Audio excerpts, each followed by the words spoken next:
Hai,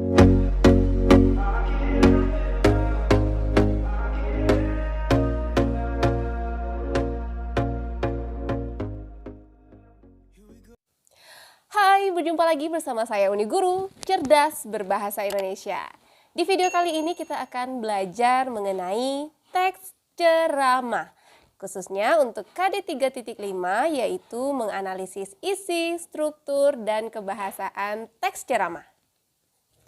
Nah, sebelumnya adik-adik harus paham dulu nih, apa sih yang dimaksud dengan ceramah? Ceramah adalah kegiatan pemberian pesan, baik itu informasi, pengetahuan, juga bisa berupa nasihat yang diberikan oleh si pembicara maupun seorang penulis. Mungkin selama ini adik-adik berpikir bahwa ceramah adalah kegiatan berbicara di depan umum yang dilakukan oleh ahli agama saja. Nah, itu adalah sebuah konsep yang salah ya adik-adik, karena ceramah adalah sebuah kegiatan berbicara maupun kegiatan menulis yang dilakukan oleh orang-orang yang memiliki kompetensi dalam bidang tertentu. Nah, sekarang Uni Guru mau bertanya, apa bedanya ceramah dengan pidato? Jadi, di dalam ceramah itu biasanya sifatnya lebih fleksibel dan bisa dilakukan di mana saja. Berbeda dengan pidato yang dilakukan harus di depan umum dan biasanya dilakukan pada waktu-waktu tertentu. Sifatnya lebih formal ya, misalnya saja ketika upacara atau penyampaian pidato oleh presiden, dan ini sifatnya lebih terbatas. Berbeda dengan ceramah, ceramah bisa dilakukan oleh siapa saja yang memiliki kompetensi di dalam bidang tertentu. Di dalam kompetensi dasar 3.5 ini, adik-adik harus mampu menganalisis isi di dalam sebuah ceramah. Nah, bagaimana ya cara kita menangkap isi dari sebuah ceramah? Caranya sangat mudah, yaitu dengan cara memahami ceramah itu dengan baik dan menangkap informasi yang menurut adik-adik adalah sebuah informasi yang baru atau sesuatu yang sangat penting bagi adik-adik. Nah, sekarang coba adik-adik perhatikan penggalan di dalam ceramah berikut. Pemilihan kata-kata oleh masyarakat akhir-akhir ini cenderung semakin menurun kesatuannya dibandingkan dengan zaman saya dahulu ketika kanak-kanak. Hal tersebut nampak pada ungkapan-ungkapan banyak kalangan dalam menyatakan pendapat dan perasaan-perasaannya, seperti ketika berdemonstrasi ataupun rapat-rapat umum. Kata-kata mereka kasar atau sarkastis, menyerang, dan tentu saja hal itu sangat menggores hati yang menerimanya.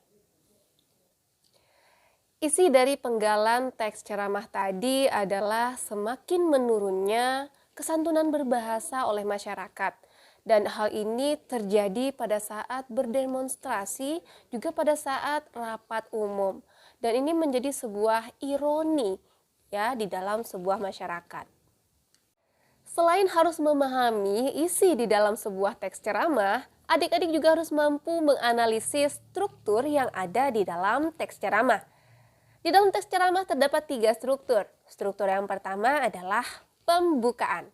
Di dalam pembukaan ini kita akan menemukan isu atau permasalahan yang sedang diangkat, begitu juga dengan sudut pandang penulis terhadap isu tersebut.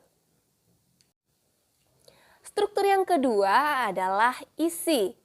Di dalam isi ini terdapat rangkaian-rangkaian argumen terhadap pendapat-pendapat yang diungkapkan terhadap isu yang sudah diangkat tadi.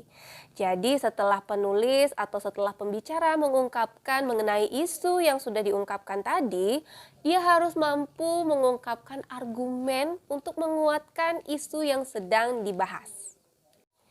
Struktur yang ketiga adalah penutup. Di dalam penutup ini kita akan menemukan simpulan atau rangkuman dari pembahasan sebelumnya. Jadi setelah si pembicara mengungkapkan isu, kemudian memperkuatnya dengan argumen, di akhir si pembicara harus memberikan rangkuman ataupun simpulan terhadap pembahasan yang sudah diungkapkan sebelumnya. Untuk memahami lebih lanjut, silakan adik-adik perhatikan contoh analisis struktur ceramah berikut. Struktur yang pertama adalah pendahuluan. Di dalam teks ini kita akan mendapatkan isu atau permasalahan yang berkaitan dengan penurunan kesantunan berbahasa yang dilakukan oleh masyarakat. Struktur yang kedua adalah isi. Nah, di dalam isi ini kita akan mendapatkan rangkaian argumen berupa alasan logis, fakta, data, juga pernyataan para ahli. Nah, di dalam teks ini kita akan mendapatkan alasan logis yang diungkapkan oleh si pembicara maupun penulis, yaitu di mana kesantunan berbahasa itu ternyata tidak hanya berkaitan dengan pemilihan kata atau diksi saja, tetapi juga berkaitan dengan standar moral, agama, dan tata nilai yang berlaku di dalam masyarakat. Struktur yang terakhir adalah penutup. Di dalam penutup ini kita akan mendapatkan simpulan, penegasan kembali, juga saran yang diberikan oleh si pembicara. Nah, di dalam teks ini terlihat bahwa si pembicara memberikan saran kepada kita agar berbahasa santun ini seharusnya menjadi tradisi sejak kecil. Dan jika permasalahan ini dibiarkan, maka akan mengakibatkan seseorang menjadi arogan, kasar, dan kering terhadap nilai-nilai etika dan agama. Nah, pembahasan terakhir di dalam KD 3.5 ini adalah menganalisis kebahasaan yang ada di dalam teks ceramah. Nah, unsur kebahasaan pertama yang terdapat di dalam teks ceramah yaitu adalah kata sapaan. Kata sapaan ini biasa kita dengar seperti bapak-bapak, ibu-ibu, saudara-saudara, teman-teman, adik-adik, atau kakak-kakak, tergantung dari siapa pendengar kita.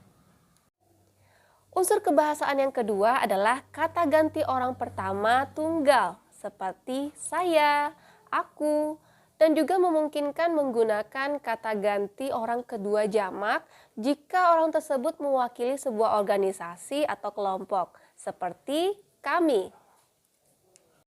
Unsur kebahasaan yang ketiga adalah penggunaan kata teknis atau kata istilah. Nah, di dalam ceramah biasanya juga kita diperkaya oleh banyak sekali kata-kata teknis atau kata istilah yang berkaitan dengan topik yang sedang dibahas. Unsur kebahasaan yang keempat di dalam teks ceramah, kita akan menemukan konjungsi sebab akibat atau konjungsi kausalitas. Misalnya saja, jika, maka, karena, oleh sebab itu, pada akhir, oleh karena itu sering sekali kita dengar di dalam teks ceramah. Unsur kebahasaan yang kelima adalah penggunaan kata kerja mental.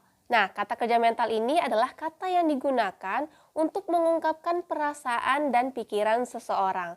Misalnya saja seperti diharapkan, memprihatinkan, beranggapan, berasumsi, membayangkan, dan sebagainya. Unsur kebahasaan yang keenam adalah penggunaan kata-kata persuasif. Di sini gunanya adalah untuk mengajak pembaca atau pendengar kita. Misalnya saja seperti ayo, mari, seharusnya, sebaiknya, harusnya, dan sebagainya. Unsur kebahasaan yang terakhir adalah penggunaan pernyataan definisi. Nah, pernyataan definisi ini biasanya digunakan untuk memberikan pengertian mengenai istilah-istilah yang disampaikan di dalam ceramah. Nah, ini gunanya agar pendengar kita tidak salah persepsi. Nah, penggunaan pernyataan definisi ini biasanya ditandai dengan kata adalah dan merupakan. Untuk dapat memahami lebih lanjut, silahkan adik-adik perhatikan contoh analisis unsur kebahasaan yang ada di dalam teks ceramah berikut. Pada paragraf yang pertama ini, kita akan menemukan konjungsi waktu dan kata istilah. Pada paragraf yang kedua ini, kita akan menemukan konjungsi sebab akibat. Di paragraf yang terakhir, kita akan menemukan kata persuasif. Oke, demikian saja untuk pertemuan kita kali ini. Semoga adik-adik mampu memahami apa yang sudah Uni Guru jelaskan tadi ya. Jika adik-adik masih punya pertanyaan, silahkan diketik di kolom komentar. Kita akan berjumpa lagi pada video pembelajaran selanjutnya. Sampai jumpa!